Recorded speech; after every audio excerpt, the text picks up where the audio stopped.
In one of the many charity shops in the town of Attleborough, Clara, a newly employed assistant, could smell the stench before the man even reached the counter. It was a potent mix of damp earth, old cabbage, and something faintly electric. The man was hunched and ragged, his coat held together by what looked like literal vines. Without saying a word, he dropped a heavy, dirt-caked pair of denim trousers onto the charity shop counter. "Keep 'em closed," the old man rasped, his eyes darting around wildly. "Whatever you do, don't unzip 'em." Before Clara could even offer a standard "Thank you for donating to the hospice fund," the strange old man spun on his heel and bolted out the door, the bell jingling frantically in his wake. By 5:30 p.m., the shop was empty, and the dreary autumn rain was drumming heavily against the front window. Clara was on her own, locking the till and preparing to head home. She looked over at the donation counter where the old man's dirty trousers sat like a heavy, dark lump.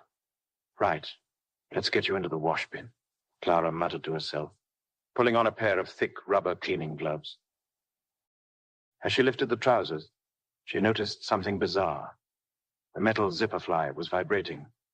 A low, rhythmic thrum, thrum, thrum echoed from the fabric, warming the denim beneath her fingers, ignoring the old man's frantic warning, because who wouldn't assume he was just eccentric? Clara gripped the brass tab and zipped them undone. The moment the zipper teeth separated, a foul, sulphurous wind blasted out of the opening, knocking Clara backward. The trousers, suddenly defying gravity, floated up and expanded, stretching wide across the sorting table. From the dark void of the open zipper fly, something began to pour out. It was massive, scaly, and deep emerald green. Clara froze in sheer horror as a giant reptilian head reared up toward the ceiling. The creature didn't have two eyes. Instead, smack in the center of its forehead sat one colossal, glowing yellow eye with a vertical slit pupil.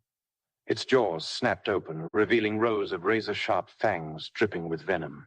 The giant monster loomed over her, its scaled body still emerging from the impossible depths of the trousers. The beast hissed, a sound that shook the dust from the ceiling tiles, and lunged straight for her throat. Instinct took over. Clara dove to the left, crashing into a rack of winter coats. The snake's heavy head smashed into the counter where she had been standing a second before, splintering the old wood into toothpicks. The monster turned its giant, unblinking eye towards her, tracking her movement.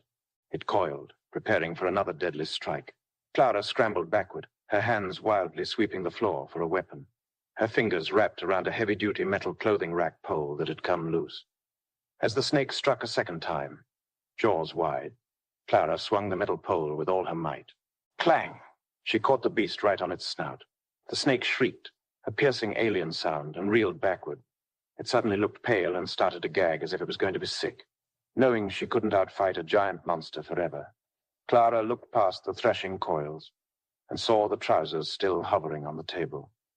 Inside the open zipper, she didn't see pockets or lining. She saw a swirling cosmic vortex of purple stars and an endless black void.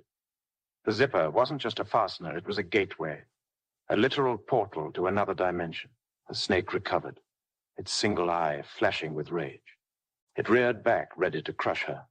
Clara didn't hesitate. Instead of attacking the snake, she charged directly at the trousers. She grabbed the fabric of the waistband, bracing her boots against the floor, and reached for the brass zipper tab, hovering near the vortex. The snake lunged. Clara felt the wind of its massive jaws snapping just inches from her face. With a fierce yell, she yanked the zipper tab upward. The moment the teeth locked back together, a violent vacuum sound sucked the remaining coils of the monster backward. The giant head was yanked into the disappearing void, like spaghetti down a drain. The heavy denim trousers collapsed flat onto the table, completely silent. Clara fell to her knees, gasping for breath, her heart hammering against her ribs. She looked at the perfectly ordinary, albeit filthy, pair of trousers lying on the table. Slowly, she stood up, grabbed the thickest, heaviest roll of packing tape the shop owned, and wrapped the trousers until they looked like a mummy. Safe to say, this particular donation was never going on the sales floor.